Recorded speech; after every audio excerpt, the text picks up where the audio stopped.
Good morning. Welcome to Masters and Founders. I'm your host, Dan Dillard. I'm here with John Arrow from Mutual Mobile. I'm really excited about this conversation.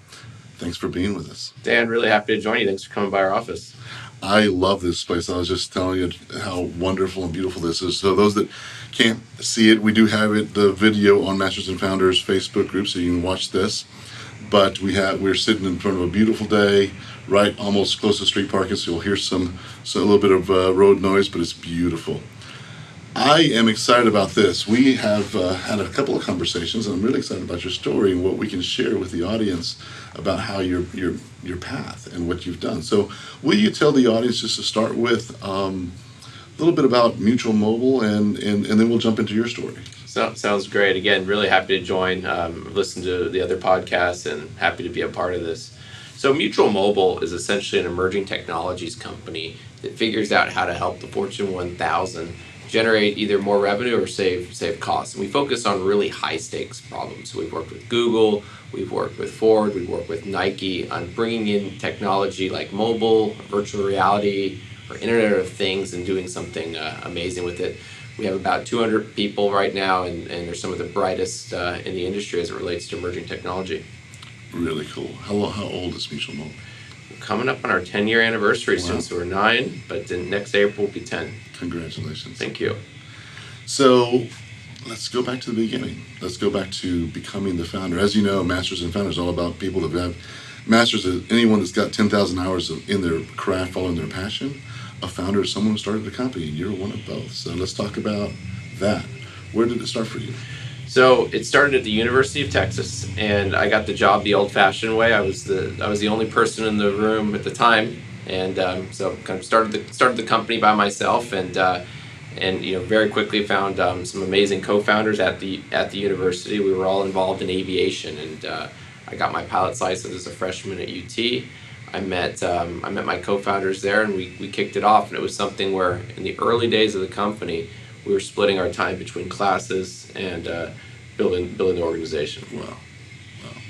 So when did you know that you wanted to start a company? Is it right in college? You're like, I'm just going to do this. There's no, I want to go get a job thought process? That's a great question. It's something that some of my earliest memories involve wanting to work for myself. So growing up, I was that kid going door to door, trying to sell different knickknacks and trying to, in the Austin hot summer, selling lemonade on the street corners. In the winter, I would have a hot chocolate stand. And so as early as I can remember, I was kind of had this entrepreneurial streak in me. And it's funny, it was one of those things that probably drove my parents a bit crazy. I have this vivid memory of being 8 or 9 years old, and we would always go and try to sell our elderly neighbors, whatever it was that day that we had thought of. And they were this super sweet, nice couple, and they would buy it from us. One day, I remember going door to door with my best friend, and we had found these plants. We lived on a green belt growing up, and we found these beautiful plants, and we said surely they would like to buy them. So we rang the doorbell. They both answered together. I still remember this, and they looked at the plants, and they just shook their head, no, we don't want to buy these plants. And I thought that was kind of strange. So being an eight-year-old, we went back to doing what we were doing before and started playing. Later that afternoon, I hear my mom, kind of in almost an angrily or frustrated voice, call me in and say, why did you dig up our neighbor's plants and try to sell them back to them? And so I didn't make that connection that they were their plants. But this was a recurring theme that early on I realized that it was amazing when you can come up with an idea and you're self-reliant on executing it. And so I got involved in the internet during the dot-com boom. I was 11 or 12 then, but kind of realized what you could do then. And so we'd do different experiments, and when mobile happened, I realized it was going to be like the dot-com boom again, but wanted to figure out how to build a sustainable company versus something that was just living in the limelight. And when that mobile happened, was that you were in college? You were like, this is the thing I want to chase. Exactly. 2007 is when Steve Jobs first announced the iPhone. Mm-hmm. 2008 it shipped. 2009 is when the App Store happened. And so I have this vivid memory of sitting in a dorm room and watching the recorded video of Jobs announcing the iPhone and realizing, wow, this was going to fundamentally change the way that the world worked. And a lot of people at that time realized this was going to be a significant device. I think what made myself and my co-founders really stand up and take notice is that we saw it as this inflection point that was as significant as the TV or the internet or the wheel. That the world was going to be different afterwards. Wow. So you had that thought, like, this is going to change the world, and I need to be part of that. And that was kind of really the catalyst. Was, wow, this is going to change the world. I want to be a part of fostering that and figuring out how we can accelerate that faster. And you know, we didn't know what we didn't know at the time. Mm-hmm. We just knew that, wow, this was going to be incredible. We wanted to be a part of it. What were you studying in school? Was it technology, or were you studying other things? I took a buffet of courses at UT and switched my major many times. So I started as an economics major. I switched to advertising. Got some computer science in there as well, and even some sociology. And I left one course shy of a degree, I believe, in sociology. Nice, very nice. But I'm pretty sure my parents think I graduated, so Well, we won't tell. Won't tell. I like that. So, tell me about the people that you've worked. Well, before, I've got so many questions, and I'm going to start over. Sure. Your first app, because you were talking to me about that. I thought it was pretty fascinating. Well, I love talking about this one. It's funny though. Just taking a step back, the reason that I really wanted to start the company was it was a selfish reason. I wanted to find other people that were passionate about that technology, and so we needed something for everybody to rally around. And then going back to the first app, we knew that the company we wanted to build was going to be about kind of solving these high-stake problems. We didn't want to just throw software in the store and see what happens. So kind of the funny thing that we did as a first project together was this application called Hang Time. And so Hang Time used the accelerometer in your phone to figure out how high you threw your first iPhone. And this was something that it's as ridiculous as it sounds. The thing that made it even more ridiculous was we made a leaderboard so you could track to see who threw their phone the highest. And now, this was not some amazing design feat. This wasn't brilliant engineering. The reason that it was successful was because there were less than 100 apps in the App Store. Today, there's about 2 million apps in the store. Wow. We did it when there were about 100. And there wasn't much to buy, and so if you got your fancy new iPhone from the Apple Store, the first thing that you did was you browsed the App Store and you said, what says Hang Time? And we sold it for 99 cents, and before we knew it, we had tens of thousands of people downloading it and using it, and this leaderboard kept rising. So we'd see it go from about a half second to 1.1 seconds. And you know, the funny thing I like to to show is, like, I mean, this is a pretty high throw that I just did there in this room. It didn't hit the ceiling, but that was only about 0.4, maybe 0.3 seconds. And so the people that were throwing this, they were getting into it. And before we knew it, we said, okay, the scores are leveling out. Let's go work on building a real company. Nobody looked at the scores. Nobody went back there. It wasn't until a couple months later we happened to check the leaderboard, and there was a score for about I think it was 17 seconds or so. And get in touch with the guy, ask him how he hacked our app because we wanted to fix it. And as I was telling you earlier, the crazy thing about it was he said, no, I didn't hack it. I went skydiving. And then as soon as he did that, the name of the game became, who could wait the longest to open their parachute. The scores kept rising. Apple pulled it from the store, and rightly so. It became dangerous at that point. It became dangerous, and it wasn't something that we wanted necessarily to be known for. It wasn't your intent. It was never your intent to do that. It was just it was just a fun thing. It was a great way for my co-founders to get to know each other. And it was named the second dumbest iPhone app of all time by Gizmodo, which is one of the awards we don't have up here at the office, but we probably should. I would. I'd display it proudly. Maybe we should. The thing. I mean, even more than the award, and even more than just kind of the exposure and the notoriety around it, is it made us realize, wow, it's thrilling to create something on this new platform and have people immediately be able to access it. If you think about the traditional software distribution model, you would have to go down to Best Buy or to Circuit City or to Egghead, and you would buy a piece of software, you put the CD in your computer, and you cross your fingers and hope that maybe it would install, right? I have that vivid memory, and I'm sure you do too, of software being difficult to install. You would never know if it would work. Right. And then even when you could download it on the internet, it was the same thing. There was so much different fragmentation in hardware, you never knew if it was going to work on your computer, so it was a real pain. With the distribution model that Apple created, it changed that all. You could just know, if I download this, not only is it going to work, not only is it going to do what it said it was going to do, it's also going to probably be pretty good because past the Apple curation of editors. So after we did Hang Time, we started looking at, well, where could significant software really make a difference in the world? What we was talking to you about earlier is healthcare was the natural place that we started out. We realized that in 2009, when we started the company, 7 times more people were dying every year due to medical errors and car accidents. Wow. And it was just this mind-boggling stat. I didn't have much exposure to healthcare, but I realized, hey, this is a significant problem. I think mobile could probably address this. Mm-hmm. And so we dove in with kind of our beginner's mind, our nascent mindset, and said, how could the iPhone specifically fix this?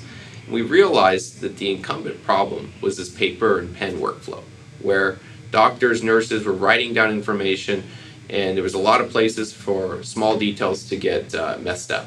And every so often, somebody would get the wrong medication, or an order of magnitude more of a medication would kill them. And it's so unfortunate, and in my mind, so preventable too. So we created this application. We found a healthcare company that wanted to partner with us on it, and created something that took that paper and pen workflow and simply moved it over to the iPhone. This is pre-iPad. So we launched this in some hospitals and kind of had our first fire hose moment where we were learning about FDA approval and all that, and we got it in the hospital, and before we knew it, patients who were under the care of this app with their nurse or their doctor, they were having less medical errors. And it was this moment that, wow, okay, this really works. We might be onto something here. And so not only that, it helped the company too. It helped the healthcare company sell a new product. So that was the gravy. And then we started looking at other high stakes problems. We went to education. We figured out how can we keep kids in school who have literacy problems by creating textbooks on the iPhone and the iPad. How can we look at the financial services and figure out a way that make banking easier for people? So we started looking at it with that same mindset. How not so much how can we necessarily drive revenue for our customer or help them save money? Yes, that's important. But how can we really solve some high stake problem for a user that previously technology hasn't been able to solve? Really cool. So now the question I was going to ask you is, what are some of the companies you've had an opportunity to work with? That's one of my beyond. Number one is working with the people. I love our employees and getting to work with just people who know way more about emerging technology than I do. That's the most thrilling thing. A close second is getting to work with these amazing companies. We've worked with the majority of the Fortune 500 on something, and so the ones that without any particular order, I mean, the ones that just come to mind most recently is we worked with the founder of Uber early on in his company, StumbleUpon, bringing them to the iPad. And this was before Uber, and we were talking to Garrett Camp, who was the original chairman, and is still the chairman there. Getting access to those types of people and getting to listen to their ideas, and I remember even hearing him talk about this last mile problem before Uber existed. Yeah. And so just thinking about where it was today, and this is not something that was that unusual. We've had this moment again and again. We got to work with Google in 2010 when we had more mobile engineers at Mutual Mobile than Google did. Wow. Which seems absolutely insane. Yeah. But at the time, kind of right place, right luck, and desire to build something great. We were Google's vendor of choice on building a lot of their internal applications. We built Google Wallet. We built Google Boutiques. We worked with them on a lot of high-stake problems. One of the things that has amazed me the most about our customers, we got to work with Nike on this incredible application that united skaters around the world and built out this whole community. This one time at our office, we turned our office into a skate park and invited the local skating community in Austin. Wow. And it caused a bit of damage, as you might expect, but we learned a lot from it. I'd say by far one of the most meaningful applications that to me is we've gotten to work with Under Armour. We built MapMyFitness. Oh, wow. And got to partner with MapMyFitness on that, and then they were acquired by Under Armour. And if you look at this, every day across the world, over 200 million people log in to use a piece of technology that we built. And it's instead of about throwing their iPhone in the air, this time it's about going out and getting physical fitness. And you realize that people who use this application day in and day out, they live a healthier lifestyle. Yes, it helps Under Armour sell more clothes. But more importantly, it gets them active, and they share it with their family and friends, and it's hard to imagine kind of the other positive externalities that have occurred as a result of that. I was laughing with you because the first unintentional consequence of your first app was like, oh, maybe putting lives in danger, but the rest of the time it's like you've created this real value for other companies and helping saved lives in some of the apps, and that's really, really wonderful. One of the things that I wanted to touch on, and I think it's super important, is especially for our audience that's trying to build their own business and do their own thing. How do you go? Many people think I got to go build this map. I've got to go build this business plan. I got to go raise money. I mean, there's just this path. But yours was a little bit different. You actually didn't raise money. We didn't. It was something that was incredibly important to me. I grew up in Austin. I saw the trials and the tribulations of the dot-com boom and bust, and I realized I want to make a company that's profitable from day one. And so there was a lot of temptation along the way to look at raising money for Mutual Mobile, but I realized that if we had an investor early on, we would be splitting our effort and where we are focused between our investor and our customers. Right. And so we focused on letting our customers really be our investors, and that meant that we built the company that the market really wanted. It wasn't always an easy thing to do. I don't think raising money is an easy thing to do either, but it forced us to be a different type of company than a lot of our competitors, and allowed us, I think, to actually grow quicker as a result. So the process then, in my, and you can correct me if I'm wrong, the process then is you've got to go pre-sell the idea of a concept to a company and solve that problem, and then have them cut you a check so you can start working on it. Is That's exactly right. I mean, we every person that we hired, we were paying their salary no matter what, and it continues to be so today. So we need to figure out how we can build valuable things for our customers. Otherwise, we're not going to keep growing as a business. So that was always the challenge, and there was this constant seesaw back and forth. And I think it was a healthy seesaw, where we would close a bunch of new customers. We would close, I don't know, the next Google. I'm having a blank right now. We would close something with Xerox, and then we'd have to go out and hire a lot of engineers and designers, and then we would have those people, and then we need to go sell something else, and it allowed us to kind of seesaw back and forth really, really quickly and improve our skills and our process as a result of it.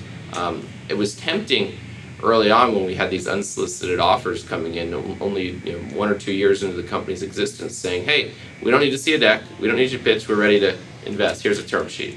And they would fly us, they fly down to Austin, and they do the whining and dining thing, and lay down a term sheet. And early on, there were some pretty big numbers there for a company that was this young. And I am so thankful that we did not take that, because it would have closed our options. It would have required us to be a company that we didn't want to be. So staying true to your heart and passion. Exactly. Build it the way you want to build it. That's 100% right. That's awesome. I really love that. And I think it's so important for the audience to know that, just because there are multiple ways to make things work. Mm-hmm. And there's not one right way or another. You've got to just the way that fits right for you. And for those out there that are bootstrapping and trying to figure things out, I look at the process the same, whether you're knocking on doors to get money to raise for your company, or whether you're knocking on customers' doors and saying, "Hey, trust me, we're going to build this thing." You still got to do the work. Totally. And then build it that way. So how big is Mutual Mobile now as far as revenue and assets and that kind of stuff, just to give the audience an idea of what you've been able to build from scratch? So we're about 9 years old now. We just celebrated our $200 million revenue. So it's something that we're really passionate about. Congratulations. Well, thank you. And it hasn't always been an up and to the right journey. There's been, just like with any company, there's been some dips and valleys along the way as we've started to climb. The business is growing rapidly right now. We're going to have one of our best quarters that we've had in the last few years. So we're excited about that. Some amazing new customers starting. Under Armour continues to be a great customer of ours. So what I'm really, really excited about for the company is we're starting to see the next mobile. So every few years, it seems like it's increasing the cadence of these. We get some new piece of emerging technology that becomes a rocket ship, not just for our business, but for human progress and innovation. And with virtual reality, with augmented reality, we're seeing that happen again. We finally got our ship date for the Magic Leap glasses. They should be here soon, and so we're anticipating a lot of work on that front and getting to kind of build out that what's probably going to be bigger than mobile. Wow. I believe that. I saw your room, and can't wait to come in and play with that. Please do, yeah, anytime you want. Anyone in Austin who wants to play with virtual reality technology, come to Mutual Mobile. We'd love to have you here. I'd love to hear that. One thing I wanted to visit about or talk about to the audience is failures, because we talked about this the other day for you. And you don't see failures as failures. You see failures as what? I think that they're a great kind of ground truth, right? It's very difficult, I think, when you're building a company to get unequivocal feedback that something didn't work. And so we see failure here as unequivocal proof we need to go a different direction. So whenever we have a failure internally at Mutual Mobile, whether it's we didn't win a new account or we didn't hit the business objectives that we wanted to hit, we do a post-mortem. Just like when someone dies, but we do it on the opportunity, and it's this kind of, take the emotion out of it, and we say, what happened? And how can we learn from that? How can we improve from that? And so one of my kind of wishes as a community in Austin and just the startup ecosystem in general is we should talk about that more, because there's so many learnings from that. Mm-hmm. You turn to Crunchbase or any of the news publications, and you always see the success stories about when it worked well and how everybody's going good guns, right? Mm-hmm. It'd be just as fascinating, probably more helpful to read about the times that it didn't. And yes, there's a stigma associated. I can understand why. I think if we get past that, we'll all be better as a result. I agree 100%. One of the things that, as we were discussing, purpose of the magazine is good, bad, and ugly. Mm-hmm. So I want to be able to bring out the good, the bad, and the ugly, because all that's education. Totally. Every bit of that is education. And failure, to me, is just education. It's like, okay, write that up. And the only way for anyone to grow is that change and that growth is like go down that path, hit your head against the wall, and say, okay, well, that wasn't it. Let's go this other way. But in my experience, my failures have always led. I've got so much value out of the failures that I just wouldn't change a thing for the world, because it's like that's where you get the experience and knowledge and value. I do want to bring up your age, just because I think that it's important for the audience to understand that what you've been able to accomplish in such a short time. And as if you haven't done the math, you started in 2007, you were still in college. So started in 2009, yeah. 2009, yeah. Right. Okay, the App Store, it was 2009. Age 31? You got it. Good math. I don't know if I can do that this early in the morning. Well, you've done some incredible things. What's the future look like for you? Are you Mutual Mobile, is this it? Or are you doing other things, or what do you think? So, my philosophy always has been it's important to have a lot of irons in the fire, right? That it's as passionate as you can be about one thing, which I am about Mutual Mobile. I always have different things going. Mutual Mobile, what's really fascinating as it relates to kind of this new vector of virtual reality and augmented reality, I think it's the perfect vector to go out and be the biggest company in that space, to have the most kind of exciting opportunities. So right now, I'm heads down, 100% focused on Mutual Mobile. But have a lot of other passions too. I'm an avid pilot. I enjoy flying, so I'm always make time about once a week to go fly somewhere to keep your skills sharp. I'm looking at a lot of interesting opportunities in the basically autonomous drone space that could carry passengers. So that's something that's fascinating to me. I love biotechnology and figuring out how we can eventually stop the aging process and live forever. I love that idea. I think it's almost here. It's a good thing. Wow. I wish I don't know if I will have anything to do with it, but I hopefully will get to partake in it. Well, I definitely want to go grab a beer with you and talk more about that piece. Yes, let's do it. For sure. Anything else you want to share with the audience? I think this has been a wonderful education for them. Well, thank you. Well, I would just say I feel like, going back to what you were saying about kind of the failures and successes, let's talk about them. Let's talk about them more. Let's bring them to light. Yep. And also, one of the things that I appreciate about this city more than probably anywhere else in the world is how accessible it is.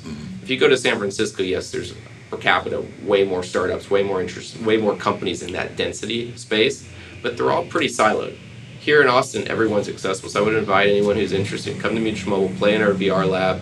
Let us know if we can be helpful in any way. That is part of the community. I've talked to so many people that I was having a conversation. Was it you that we were talking about? What name Austin in one word? And I said community. Is that? I think that it was us. Yeah, that was you and I. Yeah. That was spot on. Yeah, because it is exactly what Austin's about. Is just reaching out. I need help with this, or I just want to have coffee, and everybody's so open. And I think there's the growth and energy and just creativity that happens, and just being able to be that open is unstoppable, in my opinion. Couldn't agree more. Thank you so much for being with us this morning. I really enjoyed this and look forward to hearing more about the things that you're working on. Thank you very much. All right, take care.